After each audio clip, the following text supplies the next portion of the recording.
తిరువూరులో చర్చాంశంగా మారింది ఏఈఈ అదృశ్యం. మరి ముఖ్యంగా బల్వన్ మరణం లేఖ, మరణ వాంగ్మూలం రాసి అదృశ్యమయ్యాడు ఏఈఈ ఉద్యోగి కిషోర్. దానికి సంబంధించిన బిగ్ బ్రేకింగ్ న్యూస్ చూస్తున్నారు.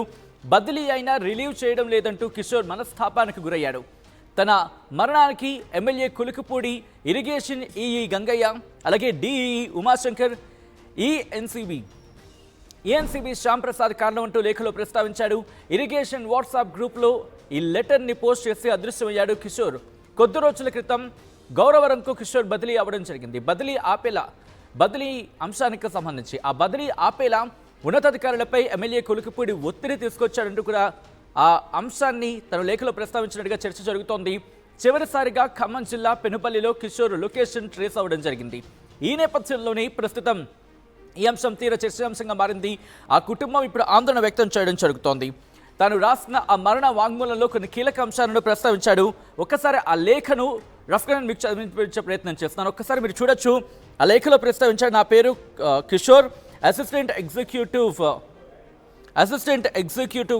ఎగ్జిక్యూటివ్ ఇంజనీర్గా ఎన్టీఆర్ జిల్లాలో జలవనరుల శాఖలో పనిచేస్తున్నాను. గత నెలలో జలవనరుల శాఖలో జరిగిన సాధారణ బదిలీలో కుటుంబ కారణాల రీత్యా బదిలీకి అప్లై చేసుకోగా నాకు ఎన్ఎస్సి ఓ&ఎం సెక్షన్ గౌరవరంకు బదిలీ జరిగింది.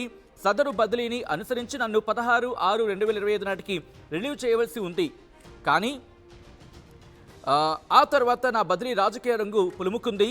Executive engineer special district Vijayawada Sri Gangaiah మరియు deputy executive engineer special sub division Kanchikacherla Sri Umashankar ఇద్దరు కలిసి దీనికి రాజకీయ రంగు పులిమారు. వారిద్దరూ కలిసి హెడ్ క్వార్టర్లో ఎమ్మెల్యే తిరువూరు శ్రీ కొలుకుపూడి శ్రీనివాసరావుతో ఈఎన్సీ అడ్మిన్ బి శ్యాంప్రసాద్కు ఫోన్ చేయించి నా బదిలీని ఆపేలా రాజకీయాల్లో చేశారు అంటూ కూడా తన లెటర్ని కంటిన్యూ చేశారు. ఒక ఉద్యోగికి బదిలీ జరిగిన తర్వాత ఎమ్మెల్యే ఫోన్ చేశారనో ఇంకొకరు ఫోన్ చేశారనో బదిలీకి రిలీవ్ ఆర్డర్ ఇవ్వకుండా ఏ విధంగా అడ్డుకని పరిస్థితి అంటూ కూడా ఆ లెటర్లో మెన్షన్ చేయడం జరిగింది.